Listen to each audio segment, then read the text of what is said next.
Good morning, everyone. Welcome to the second International Symposium on Signed and Spoken Language Linguistics. My name is Ritsuko Kikusawa. I'm a researcher at this museum and the coordinator of this symposium.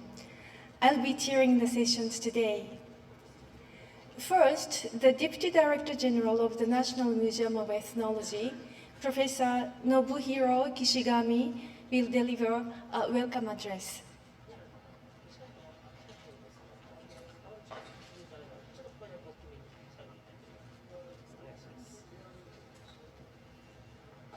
おはようございます。民泊にようこそ。本日、館長の須藤健一は海外出張のため不在です。このため、代理といたしまして、研究担当の副館長であります、私、岸上信弘が本館を代表いたしましてご挨拶を申し上げます。民泊は創設40周年目をもうすぐ迎えますが、博物館と大学院を持つ文化人類学・民族学の研究所であり、約60名の専任教員が世界各地の社会や文化、言語などに関する研究に従事しています。民泊の使命の一つは、大学共同領域間として、国内外の研究機関や研究者とともに調査研究を推進し、その成果を学会や教育会、一般社会に出版物や映像、展示、シンポジウム、ワークショップなどを通して還元することです。これまで我々は人類の文化や社会、言語について基礎的な研究を中心に展開し、研究成果の社会的な応用や実践についてはあまり行ってまいりませんでした。しかし、学問の推進とともに、その成果の応用や実践も現代社会においては極めて重要であり、昨今は社会からも強く要請されていると言っても過言ではありません。民泊にはさまざまな研究プロジェクトがありますが、その中で館を代表する大型の国際共同研究を基幹研究として実施しています。その中には学術のみならず、深く社会に関わる研究プロジェクトがあります。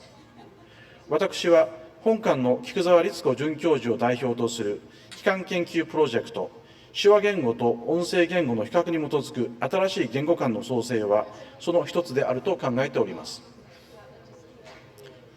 本日の第2回手話言語と音声言語学に関する国際シンポジウム、言語の語順と文構造は、語順と身体表現をテーマに、世界で活躍されている研究者がその成果を発表されると聞いております。はい。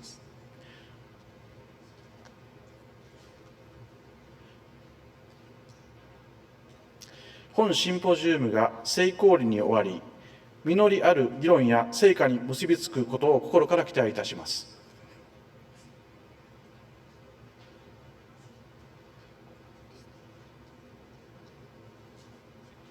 お忙しい中、世界各地から参加された研究者の皆様、本シンポジウムの企画にさまざまな面で協力してくださった皆様、多くの手話話者の方々を含む本日ご来場してくださった皆様に本館を代表いたしまして心からお礼を申し上げます。また本事業は多くの団体のご協力助成をいただいて開催しております。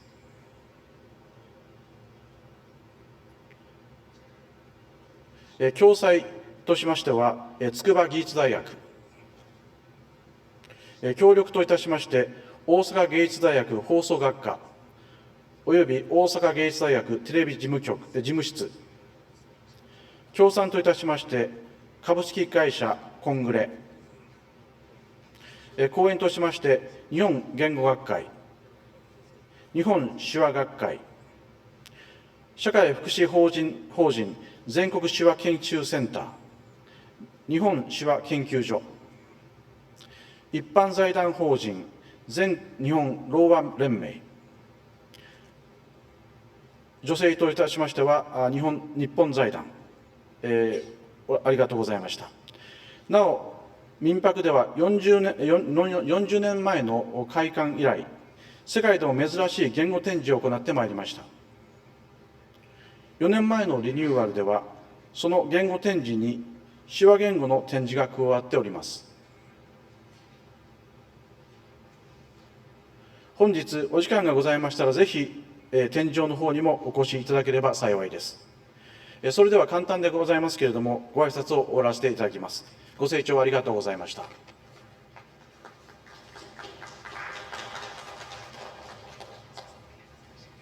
Thank you, Professor Kishigami. Before we start, there are a few business announcements. I will read the first one. This symposium is going to be web broadcast on the internet. Although the cameras will focus on the presenters and interpreters, there may be occasional broadcasting of the other individuals, particularly during the discussion period. Still photos are also being taken by a photographer. The videos and photos will be used in the reports of this event, future advertisement materials, and for other purposes related to the museum activities and also the activities of Minpaku as a research institute. We would appreciate your understanding and acceptance regarding the conditions related to web broadcasting and photograph taking. Thank you very much.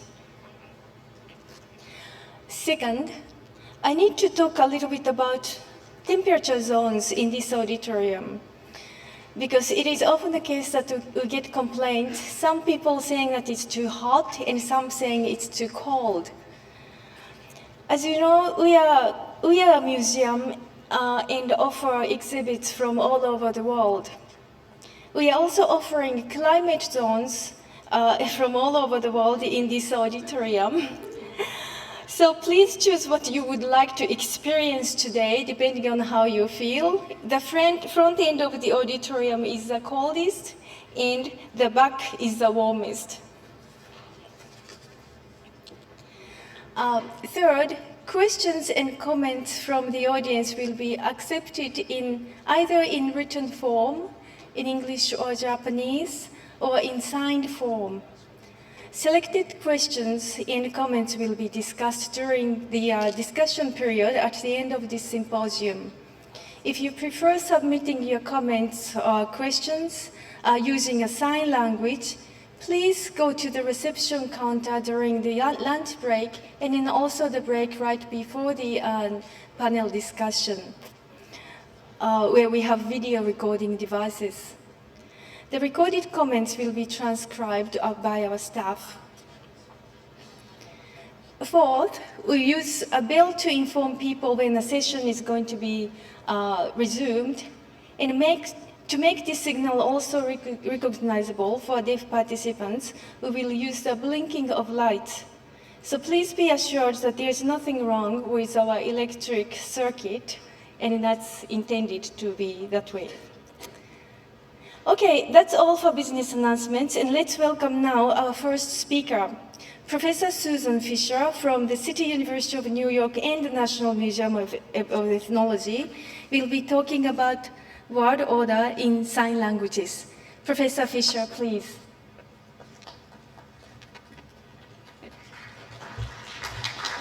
Don't applaud before my talk.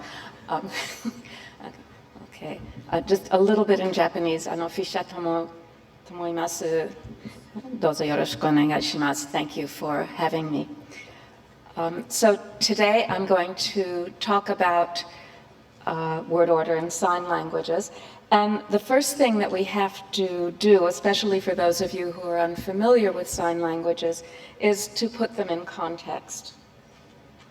Okay, so sign languages in every country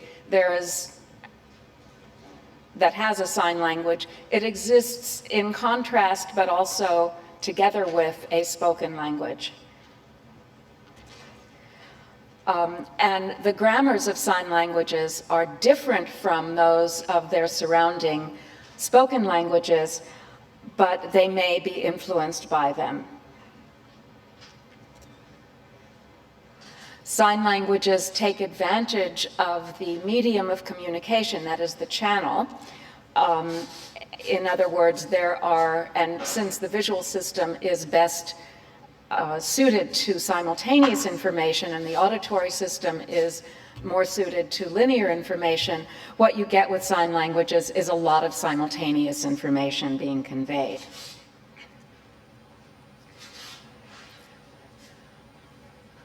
Because, as I just mentioned, because of the different channel of communication, there can be different constraints.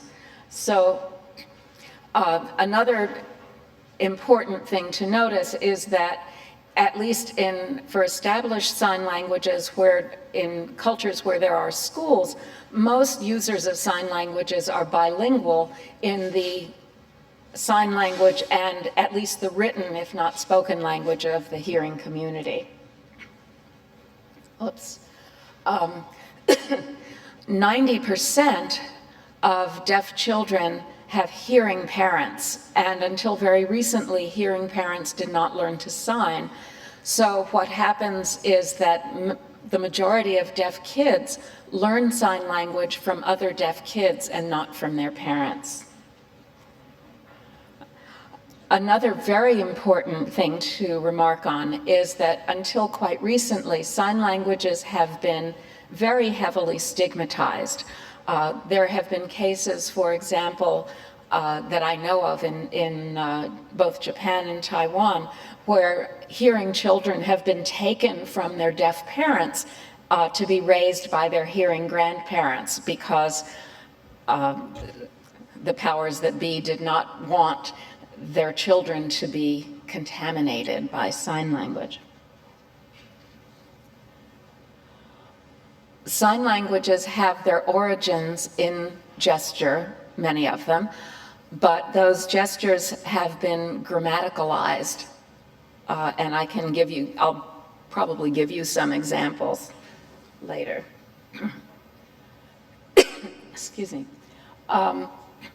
And both I and other people have remarked that both structurally and sociolinguistically, sign languages are very similar to creoles.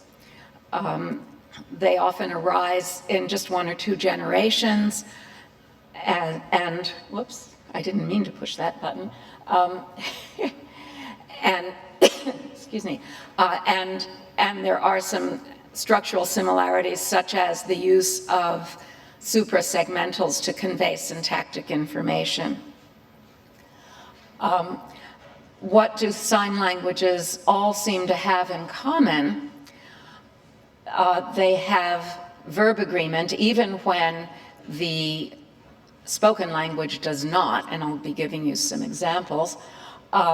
They use classifiers for predicates. So Japanese, for example, uses classifiers for numbers. You count differently depending on what you're counting. And in almost all sign languages, you get verbs changing depending on what is moving or standing. Many sign languages are what we call topic prominent, in that rather than, well, not in addition to things like subjects and verbs, you get topicalization. So something that you're talking about, like what you would translate as wa in Japanese, moves to the front of the sentence. The only exception to all of these are some village sign languages, which Yoka, our next speaker, will be talking about a little bit, in which there are fewer grammatical constructions than in more established sign languages. Okay, sign languages, just like spoken languages, have families, but they are not the same as the families of spoken languages. So, for example, American Sign Language is descended, and also Russian Sign Language and Danish Sign Language and many other Mexican Sign Languages, are descended from Old French Sign Language. British Sign Language and American Sign Language are mutually unintelligible, even though English is spoken in both the UK and the US. A former student of mine has found that there's a lot of French Sign Language that in turn comes from the sign language of Cistercian monks who had to keep a vow of silence and developed sign language of their own that ultimately influenced French Sign Language over 1,000 years ago. Another example of a family that is not congruent with a sign language family that is not congruent with a spoken language family is there is a Japanese sign language family that includes Taiwan Sign Language and Korean Sign Language.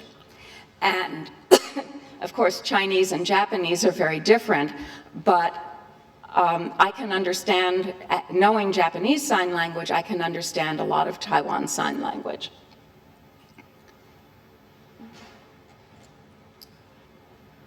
Okay, and I already said that. Okay, so we often talk about family trees of sign languages, of languages where one language is the daughter of another language, and so on. So French is descended from Latin, English is descended from Germanic. But there are, in sign languages, as it turns out in many spoken languages as well, there are influences, side influences from adjacent languages. So for example, in English, 2/3 of the vocabulary, of the learned vocabulary, comes from French. And in Japanese, a lot of the learned vocabulary comes from Chinese.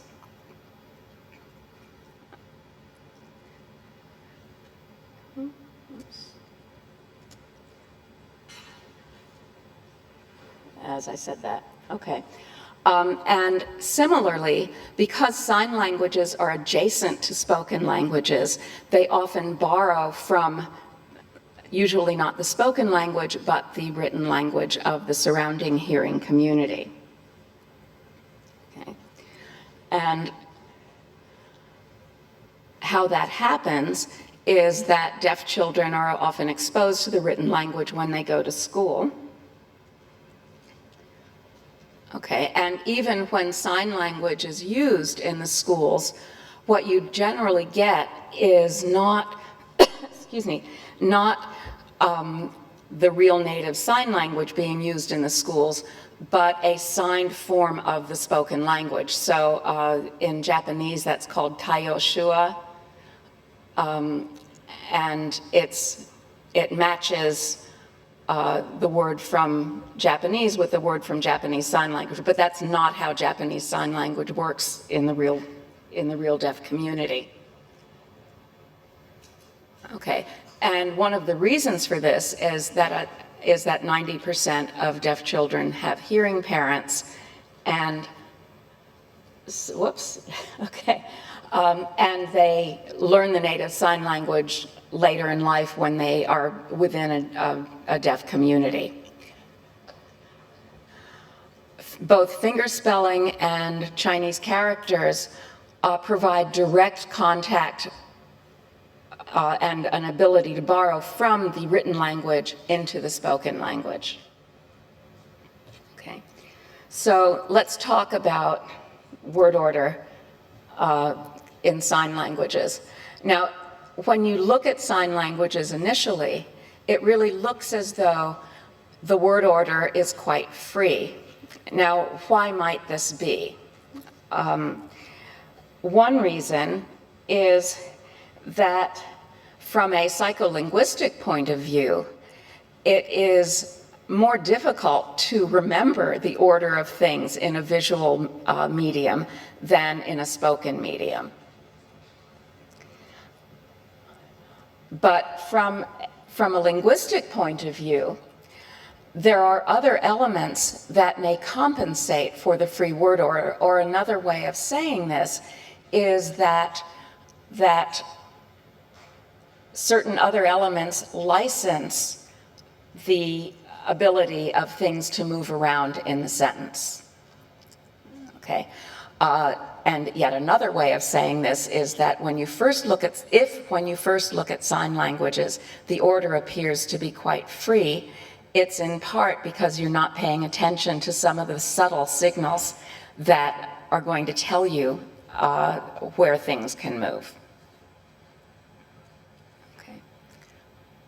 So in sign languages, the main orders are subject, verb, object, and there are some examples on the screen of sign languages that are primarily subject, verb, object.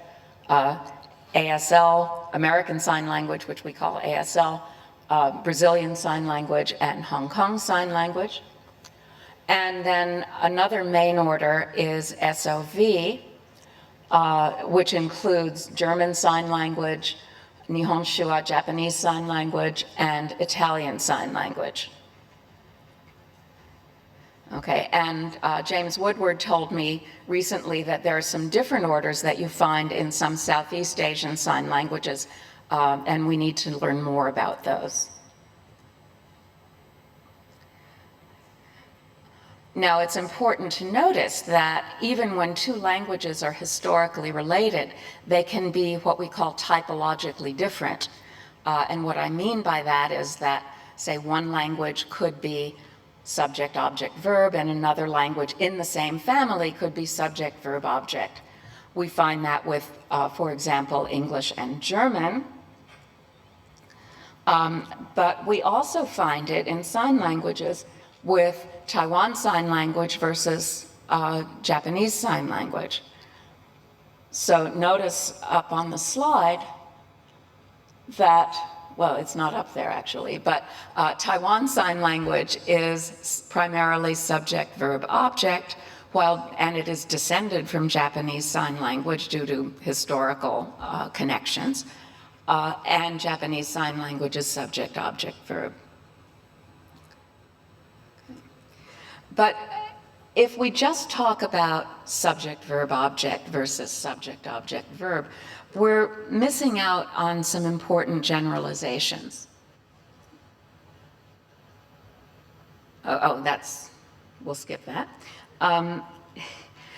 From the time of Joseph Greenberg, we've known that certain phenomena go together in different language typologies.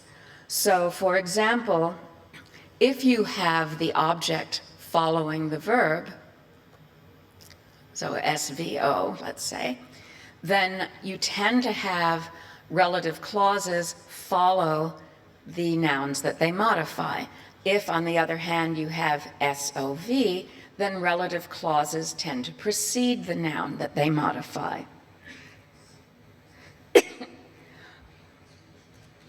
And there are further parallels. So, for example, if you have an SOV language, then you're likely to have post-positional phrases, as we find in Japanese. If you have an SVO language, then you tend to have prepositions, as we find in English. Also, you can have parallels between, say, verbs and nouns. If you look at a classic example from linguistics, the destruction of the city versus someone destroyed the city, you see that those things come in the same order. So there are parallels between all of these lexical categories that we want to capture with our explanations. Oh, sorry about that. So rather than talking about just SOV and SVO, I prefer to talk more generally about heads and complements. And a later presentation today may talk about heads and dependents, and it's really the same kind of thing. Just a small, excuse me, a small digression. A head is something that may take, and we talk about taking an object or taking a complement. You can't have a noun phrase without a noun head. You can't have a verb phrase without a verb head. So we can talk about destroy, requiring a complement to complete it, such as the city. And similarly with destruction, we can talk about a preposition like from, or kara in Japanese, as requiring an object, like from New York, or from hunger, or whatever. Okay. Right. So if we talk more generally, we can talk more generally about a language being head initial or head final, recognizing that things are often a little bit more complicated than that, because you can have, say, one category of heads that's initial and another that's final, but we will elide that for now. So I said before that Taiwan Sign Language is descended from Japanese Sign Language and yet is different typologically. Well, something similar has happened with ASL. ASL, American Sign Language, used to be head final, and within a period of 30 to 60 years, it changed to head initial, and everything changed. So where negation used to be at the end of a sentence, now it's before the verb. And where you used to have even some postpositions, now you have more prepositions. And the change happened fairly fast, as I said, between 30 and 60 years. In the films that we have from 1913, it's all head final. In the films we have, but those were old people, so in the films we have from 1942, it's all head initial. And similarly, Taiwan Sign Language must have gone through a similar kind of process because before the end of World War II, there was still a lot of contact with Japan, and at some point it must have been head final like JSL, and now it seems quite clearly to be head initial, with possible influences from Chinese Sign Language, because there were recent migrations of Chinese deaf people, or not so recent, after 1949 to Taiwan. All right. And as I said, when you have a young language, change often occurs very rapidly. This is not unique to sign languages. Okay. So let's talk about basic word orders. The first thing that we have to say is that what is basic is not necessarily the most frequent. So Hilda Koopman did some work in the early 1980s on an African language called Vata, and she found that for various reasons having to do with the possibility of government of a category, things always moved, so that there was one basic order that you almost never saw on the surface. So the most frequent word order was not the basic word order. Okay, so we can roughly say that the basic word order is what you find in a simple declarative sentence with minimal inflectional complexity. Okay, and it is the least pragmatically marked, meaning, for example, that you could start a discourse with it. Very often things happen in a discourse once you set things up where you can move things around later. But at the beginning of a discourse, this is what you generally find, this basic word order. Okay. Sometimes things are more fixed in a subordinate clause than in a main clause, and that's another kind of cue that you can use to look at what the basic word order is. Now, why and how would you have a change in the basic word order? There are a number of reasons. And I'm going to focus on the reasons that occur in sign languages. Okay, so one reason is for discourse purposes.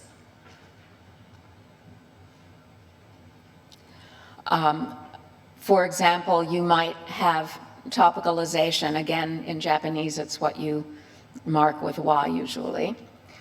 And you move something to the left when it's a discourse topic. All right. And I have an example from German, where you take the book, that's the object, and it's marked morphologically as the object, but you move it to the left, and then you get the verb and then the subject for reasons which I will not go, for that, or that particular order is for reasons I won't go into. And that's really talking about the book, I read it, okay? Equivalently, in American Sign Language, you can get book topicalized, I read. Okay. Let's do that again, and please watch the relevant interpreters. Okay. Book, topic, I read.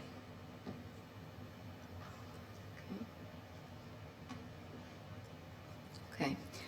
Another reason is to set up agreement.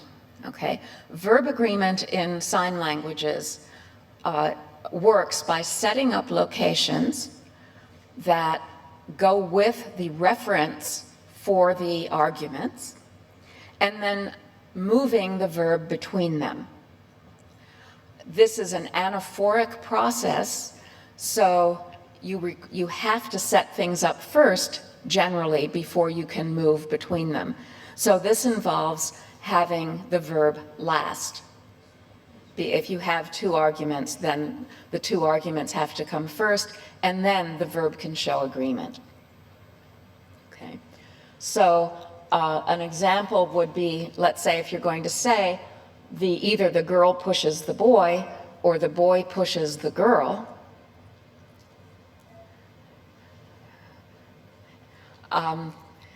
then you would set up the girl, say, to the right, the boy to the left, and then you could push in one direction, and that would mean the girl pushes the boy, and you can push in the other direction, and that would mean the boy pushes the girl. But you have to have the two arguments first. Okay. I should remark, Carol Padden argues that that this is in fact three clauses. The setting up of each argument is itself a clause, and then the pushing is a third clause. But that's still a little bit controversial. Okay. Another reason for a change in basic word order is to be able to use a classifier. Classifiers, like agreement in some ways, also function as anaphoric pronouns. And again, you have to have the referent before you can have an anaphoric pronoun. Okay. Okay, so for example, if you, please look at me and I will show something that's ungrammatical as the beginning of a discourse.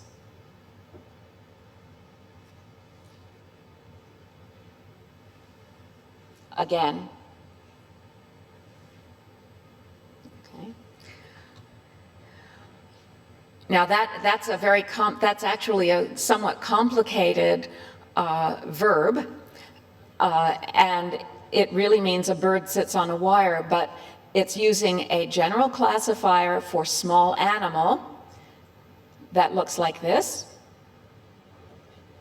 or look at the yeah, it looks like this, and another classifier for the wire. So that's a long, thin object, and that looks like this. So the correct way to say this, if you want to talk about a bird sitting on a wire, is to say wire, bird, sit. Okay, then you have the antecedents for both of those pronouns. There are actually two classifiers in that sentence, one for the wire, one for the bird.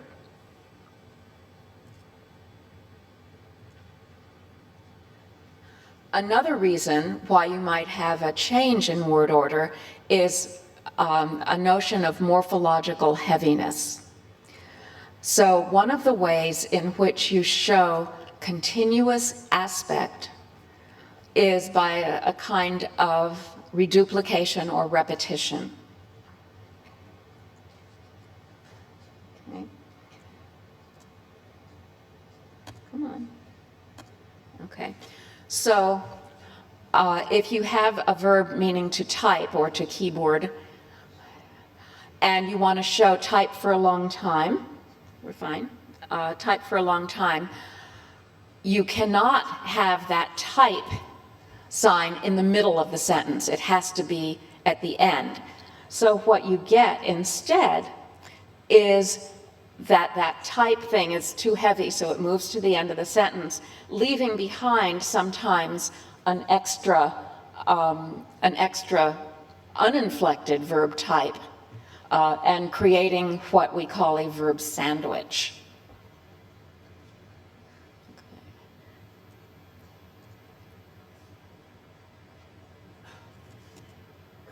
I'm skipping this, and I'm skipping this. Oh, no, I'm not. Never mind. Okay. Just a couple of remarks about this is that it's actually quite rare that you find a full sentence, except at the beginning of a discourse, that has both the subject and the verb, or the subject and the verb and the object, because most sign languages, say like Japanese or Chinese, have zero pronouns, or Italian in a different way, they have zero pronouns, and so you, once you mention things, once you mention things, then you can leave them out in later discourse. Okay. And also, when you have what's often called constructed action or role shift, you get changes in the word order as well. Okay. And there are a few cases where the order can be different for specific sentence types, especially where the subject and object couldn't be switched and still have a grammatical sentence. Okay. Now, how do we know that something has moved? Okay. In sign languages, movement is often, though not always, reflected in non-manual markers or pauses. So when something moves to topic position, the eyebrows are raised and sometimes the head moves forward, etc. Okay. When you ask a WH question, the eyebrows scrunch. And then the body tilts for switches in roles. Okay. So can we say that there's, if in ASL verbs usually come at the end, whereas in Japanese, and that also happens in Japanese Sign Language, is there a difference, say, between ASL and JSL? And the answer is no. The answer is yes, there is a difference, sorry. So one example is that auxiliaries in Japanese Sign Language follow the verb, and they precede the verb in ASL. Okay. ASL has prepositions, not very many, but it does, and they precede the object. JSL has postpositions. I'm skipping this slide.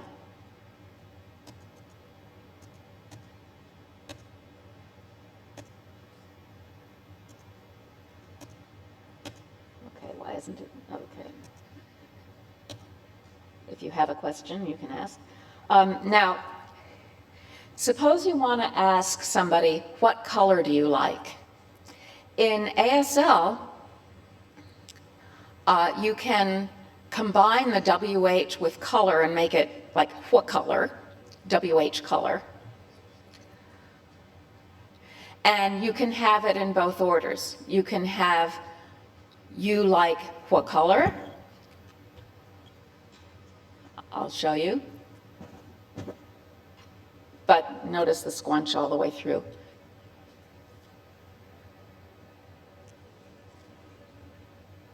Or you can move that what color to the beginning of the sentence.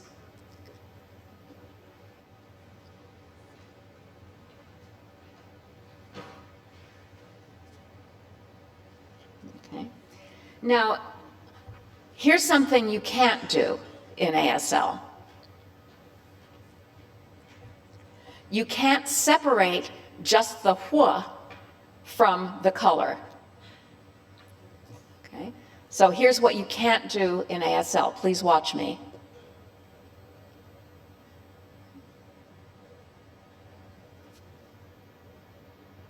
Okay?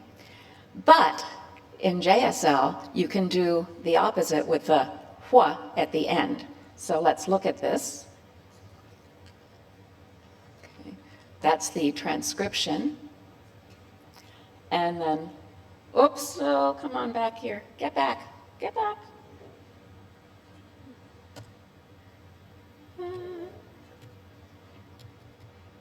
I'm sorry.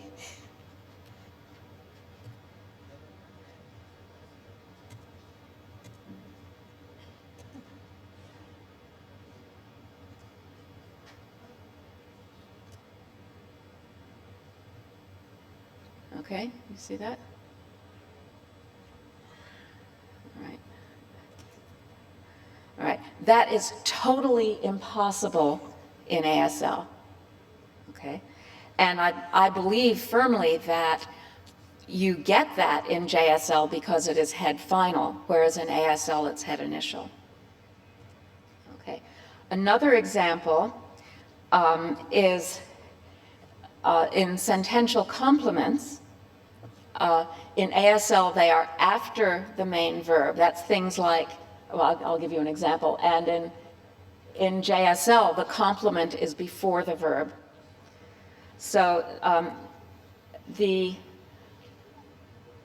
order is in, say, in ASL, and this has actually two embedded clauses. It means, I think it's better if you don't go back to the US. Okay, I think better, it's another one subordinate clause, and you don't go back to the US. Right. In JSL, and this was an actual sentence that somebody said to me, was America, oh, sorry, just watch me.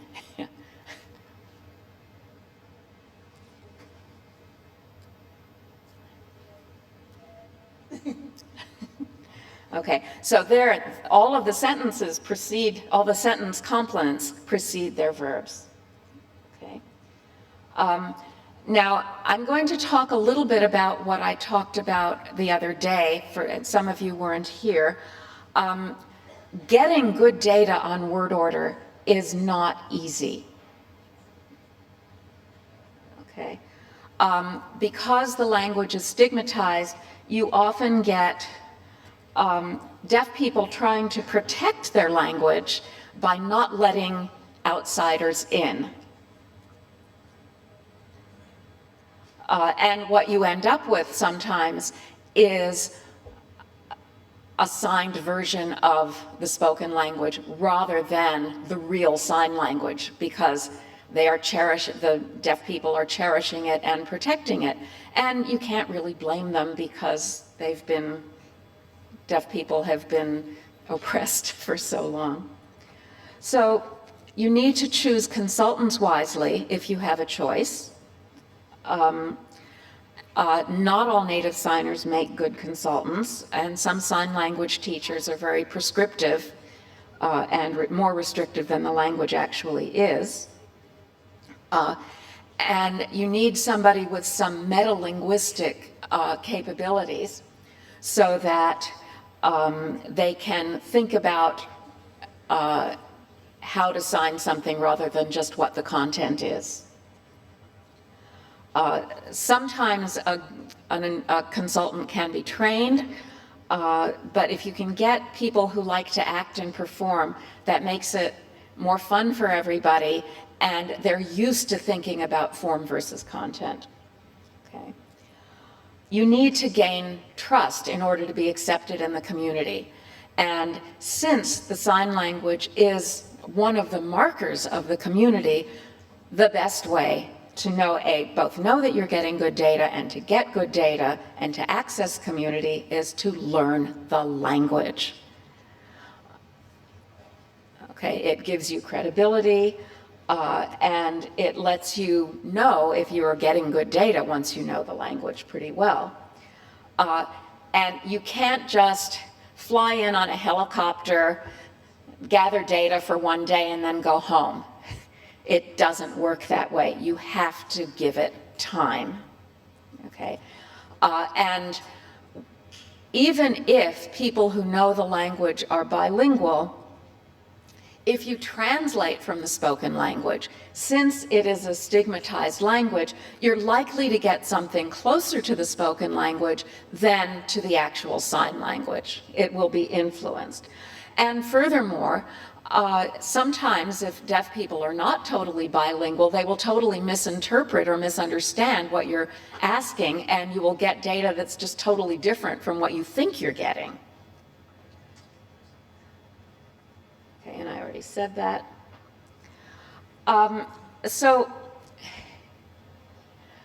So I've given you some ideas about word order, but there are still so many things that we don't know.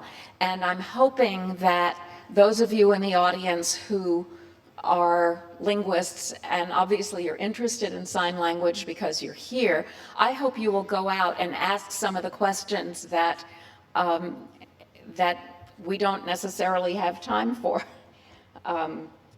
Someday I'm going to fully retire, and then I won't, I don't know.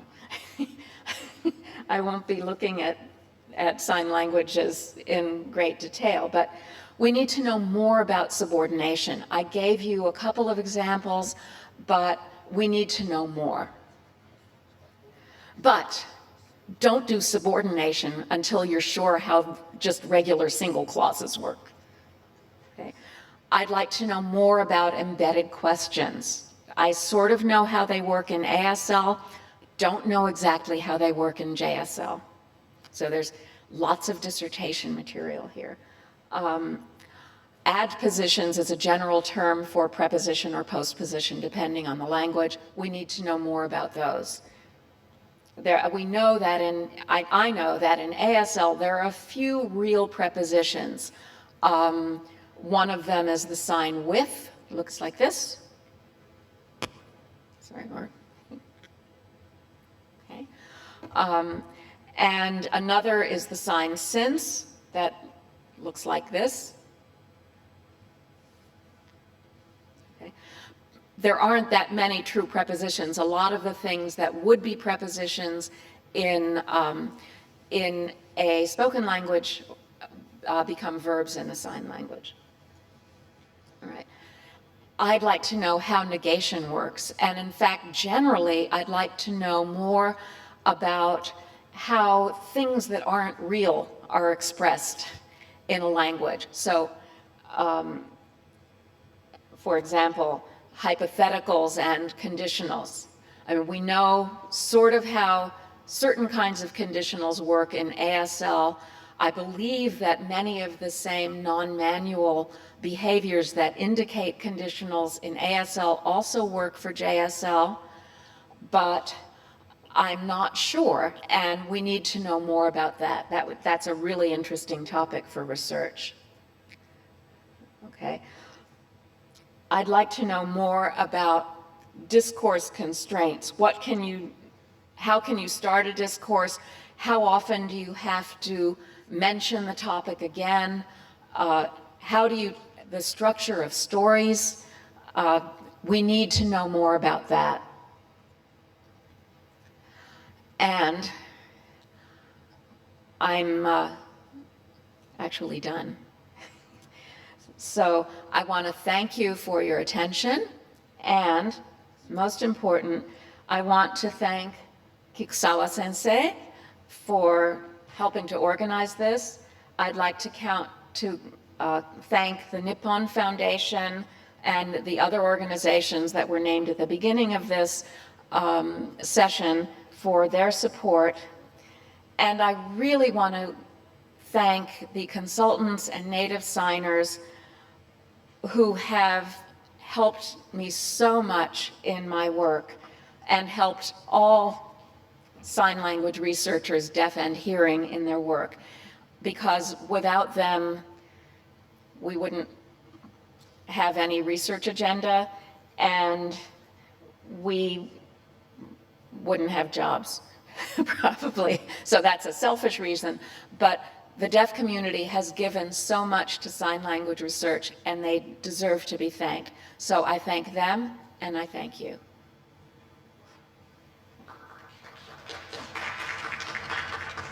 Thank you very much, Professor Fisher.